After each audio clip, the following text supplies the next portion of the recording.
Hello and welcome to our 5 minutes with Ekaterina Ukrainian poetry.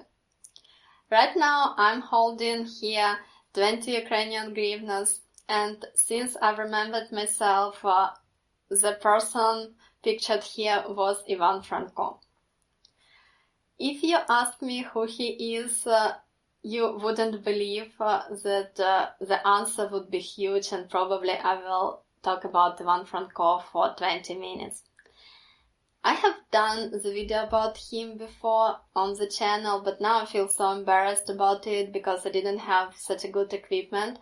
Thank you all my patrons for supporting me. That's why I can remake this video in much better quality. And back then I read a poem which calls Why Do You Appear Here in My Dreams, and it was dedicated to one of the loves of Iván Franko, so I can tell that he's one of the best love poets in the history, not only Ukraine, but in the history of the world poetry, and that would be a good answer, and actually that would be a good enough answer. But then I will tell you that Iván Franko also is famous by his novels and by his short stories. And in total, if we count his poetry and his novels, he left 5,000 literature pieces. Can you imagine how hardworking he was? And then that wouldn't be enough, as if it's not enough for one person.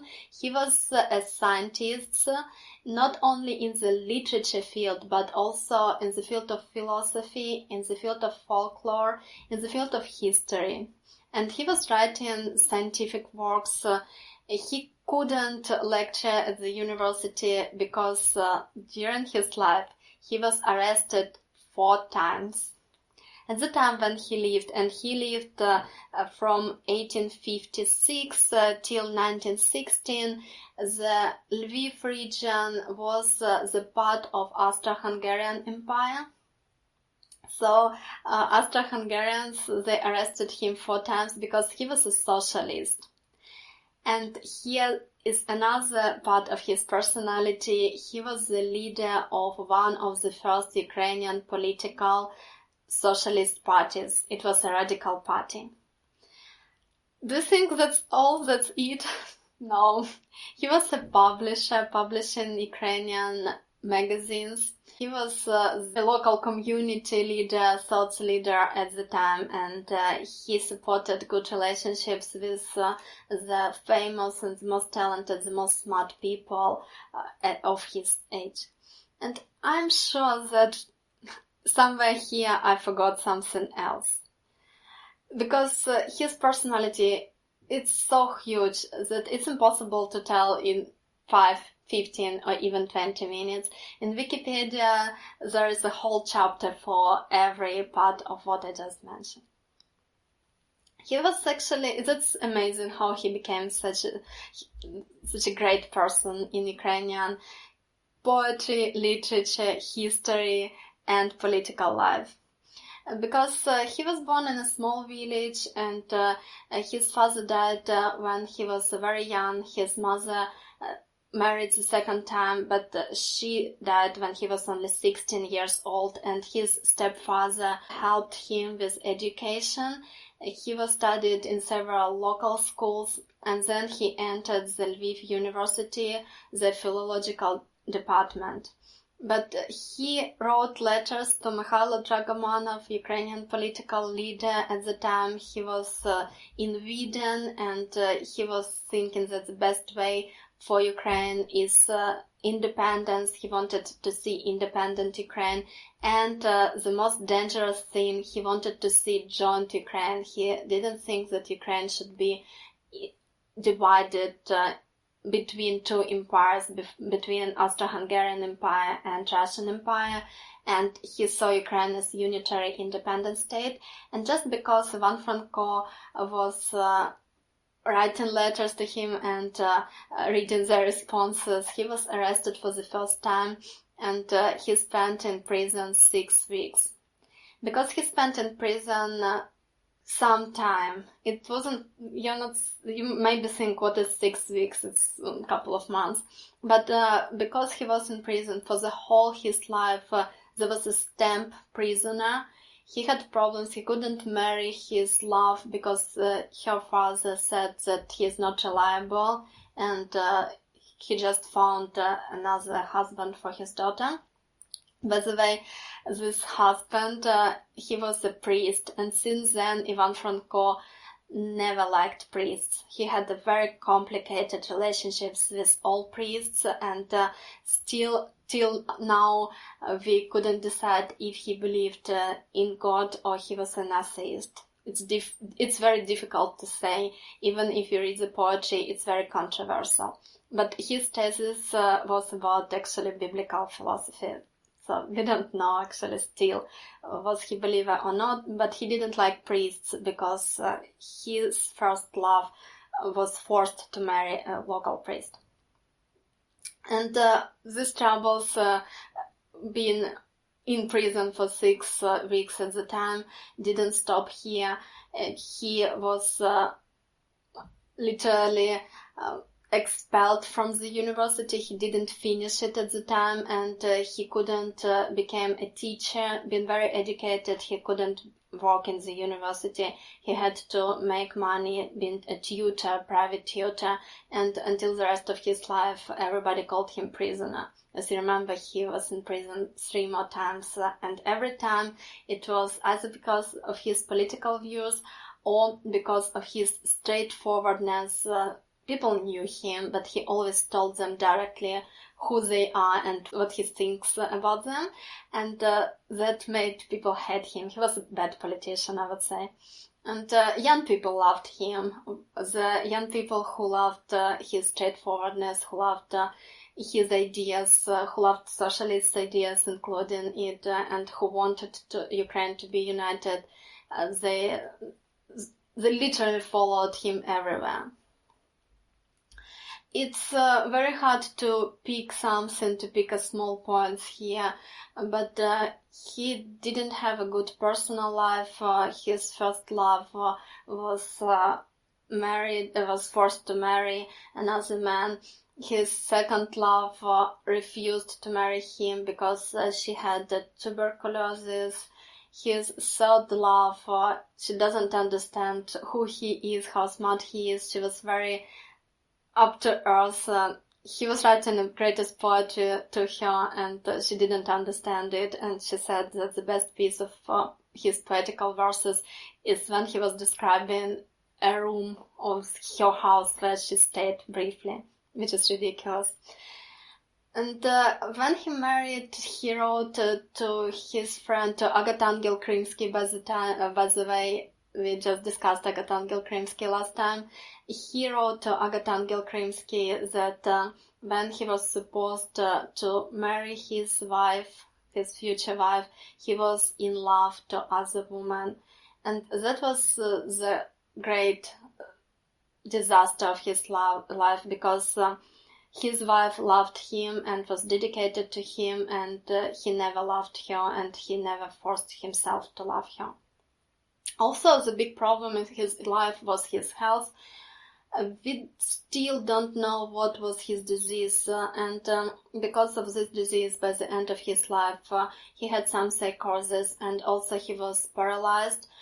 For a short period of time, both hands were paralyzed and he could barely speak, but later he could move hands, but barely, actually, and this also caused pain and embarrassment. And despite all this, he still created poetry, he still created so much of scientific works, he still was the editor, educator, actually he was a private tutor, and he still worked with the young people. And his personality is amazing. He translated also from several languages. He was fluent in Ukrainian, Russian, German, and Polish languages. And also he translated from ancient Greeks and ancient Hebrew. That's how great he was. Here I should stop for today and go to the reading. This last time I was reading the poem dedicated to his lover, and this time I decided not to do it, despite it's beautiful and we all know it. I decided to stop on two other poems. The first one is shown why he did what he did, and it calls Revолюціонер. The second poem is dedicated to Iván Franko's wife, Olga, who quit everything to be together with him. She loved him so much. She resettled from Kharkiv region, from Russian part of Ukraine, firstly to Kiev, and then she came to Lviv, and local people treated her with hostility. They called her Moscow girl, and they were hostile because she was an Orthodox, and everybody there was either Catholics or Greek Catholics, and they never accepted her, so she just sacrificed her life because she loved him. They together had 4 kids, and she was translating some of his poetry. She was helping him to edit his novels. They were co-editors of a couple of magazines, and she was so great, and she sacrificed so much to be in these relationships, and it was so hard because she knew that he loved another woman, and with time she became so psychologically stressed that Franko even put her into the medical institution, which is so sad. And the only poem I found dedicated to her is the word "thank you" from him, and it was never published in press. It was never published in any of collections of Ivan Franko's poetry. I think that's not fair, and we should read it together. Now you can find it online, but we don't learn it at school, and it's kind of that shouldn't be this way. So let's read it together. Let's read both poems together. The first one is Revолюціонер, and the second one is very nice, saying thank you to somebody who is accompanying you during your life. Іван Франко, Гімн, вічний революціонер. Дух, що тіло рве до бою, рве за поступ, щастя й волю. Він живе, він ще не вмер, ні попівські тортури, ні тюремні царські мури, ані війська муштровані, ні гармати лаштовані, ні шпійонське ремесло в гріб його ще не звело. Він не вмер, він ще живе, хоч від 1000 літ родився, та аж вчора розповився і о власній силі йде. І простується міцніє, і спішить туди, де дніє, словом сильним, мов трубою, мільйони зве з собою. Мільйони радо йдуть, бо це голос духа чуть. Голос духа чути скрізь, по курних хатах мужицьких, по верстатах ремісницьких, по місцях недолі й сліз, і де тільки він роздасться, щезнуть сльози, сум, нещастя, сила родиться і завзяття. Не ридать, а добувать, хоч синам, як не собі, кращу долю в боротьбі. Вічний революціонер, дух, наука, думка, воля, не уступить пітьмі поля, не дасть сплутатись тепер. Розвалилась зла руїна, покотилася лавина, і де в світі тая сила, щоб в бігу її спинила, щоб згасила, мов огень, розвидняючийся день. Моїй дружині. Спасибі тобі, моє сонечко, за промінчик твій щире словечко. Як промінчика не здобуть притьмом, слова щирого не купить сріблом. В сльоту зимньою, в днину млистою, я дорогою йду тернистою. Кого я любив, ті забулися, а з ким я дружив, відвернулися. Відвернулися та й цураються, з труду мойого посміхаються. В порох топчуть те, що мені святе, а недоля й тьма все росте й росте. Важко дерево з корнем вирвати, друга давнього з серця вигнати. Важко в пітьмі йти, ще й грязюкою, де брехня сичить вкруг гадюкою. Та як радісно серед трудного, шляху темного і безлюдного, вгледіть, світиться десь оконечко. Так у горі нам щире словечко. Тож за дар малий, а безцінний твій, що, мов цвіт, скрасив шлях осінній мій, за той усміх твій, не вдослід журбі, спасибі тобі, спасибі тобі. That was it. That were two of our poems for today. Tell me what do you think? Tell me what do you think about fighting, about struggle? Should we be straightforward, or maybe sometimes we should just give up and go with the flow? And also tell me what do you think about living with the person whom you don't really love, having another woman in your mind. Do you think it's fair? Would you live like that? Or what would you do on the place of his wife? That's my thoughts are quite mixed here. I don't know what to say actually. I can understand that living with genius, it's a sacrifice. It's always like this. If you look at these personalities, it doesn't matter if it's genius man or if it's genius woman. It's very hard for people around them, for beloved people to stay together. So let me know what do you think the roots of it and what are your ideas.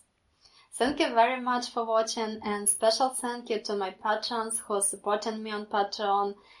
If you like this channel, please consider to join this small community. Because of that, I can create more videos and they are improving all the time. Thank you again for watching, and I hope to meet you very soon. Goodbye.